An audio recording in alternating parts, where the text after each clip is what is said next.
Hi, I'm Pierre Boettner. I'm the founder and CEO of Hospitality Pulse. So Linus says hi, and now that I have your full and undivided attention with something that has nothing to do with the presentation, let's get started. So what is the problem we essentially solve? It actually goes to what Tim was just speaking about. More often than not, people come to the hotel with an expectation of something they booked or they felt they booked, and they arrive at the hotel and it's not quite that. And yes, we're giving them upgrades, but still there's a satisfaction problem. We did not start out like that. We started in 2013 with a very simple idea in mind, which was automate room assignment just for the day of arrival, just to delay the room assignment sufficiently to allow more upselling at the desk. And the idea we had is a true AI, and we started working on this one step at a time. First, how do we balance the house? Who gets upgraded? Who gets downgraded if you must? And then feature fulfillment, and finally, last, we were looking to tackle bedrooms. So when we saw our first log result, having tackled features, we looked at that and thought, this is interesting. It looks exactly like a feature inventory engine that we had tried to create at Micros and before that with what is now Amadeus. So after that discovery in November 2013, we decided to pursue a much greater goal. And with that greater goal, we also needed to re-architect everything we did for real scale and performance. And then we spent about 2 years just learning about the processes at the front desk.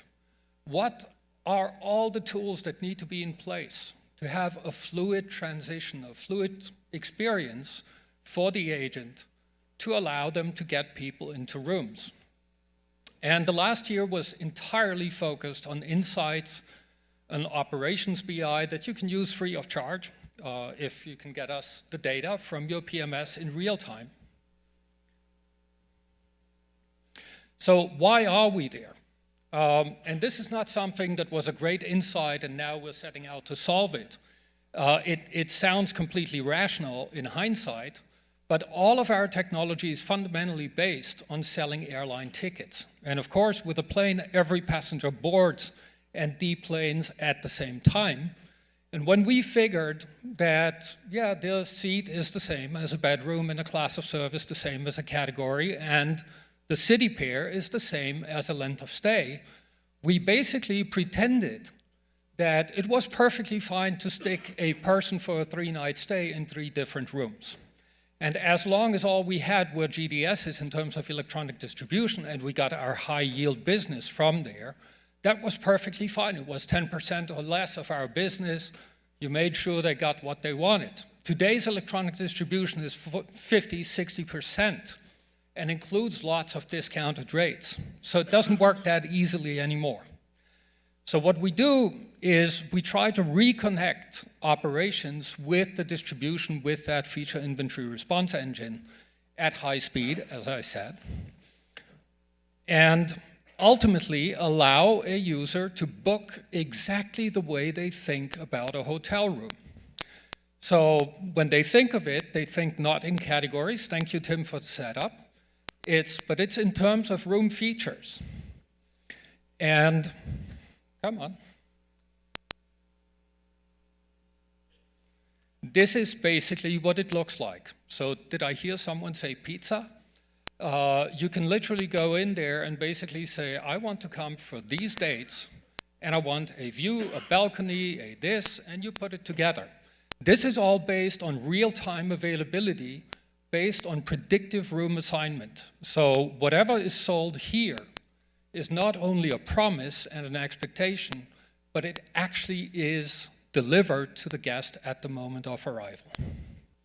So what is it? It's a true artificial intelligence. So decision trees are not artificially intelligent. This is in the branch of self-organizing systems. Gravity, planetary systems are such systems, but also bird swarms, very similar.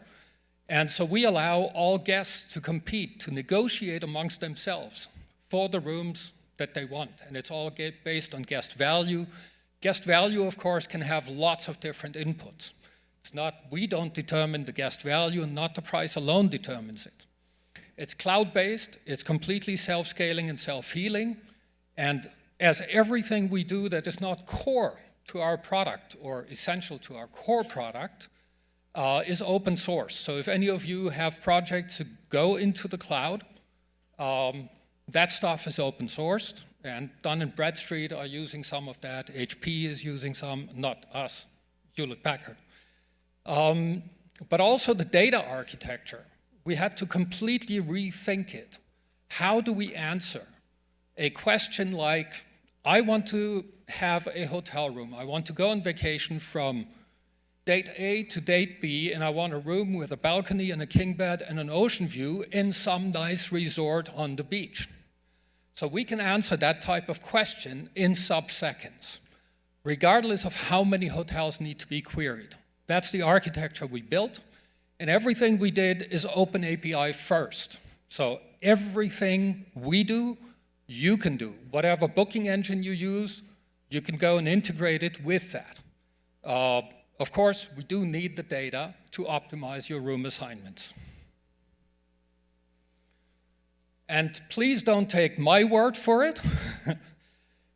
So this is the operations BI insights, and it gives you responses like, you know, who are the agents that do how many check-ins, how often do they upgrade, what did the hotel look like at the moment they checked someone in? So is it really true that, well, the junior suite was the only king-bedded room available at the moment of check-in?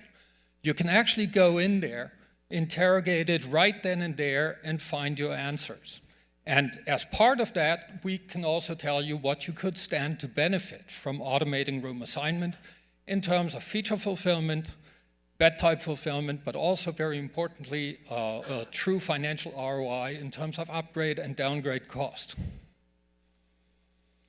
And with that, it's been said a few times, go and discover something old. Innovation truly is taking an old problem and solving it in a new way. Thank you very much.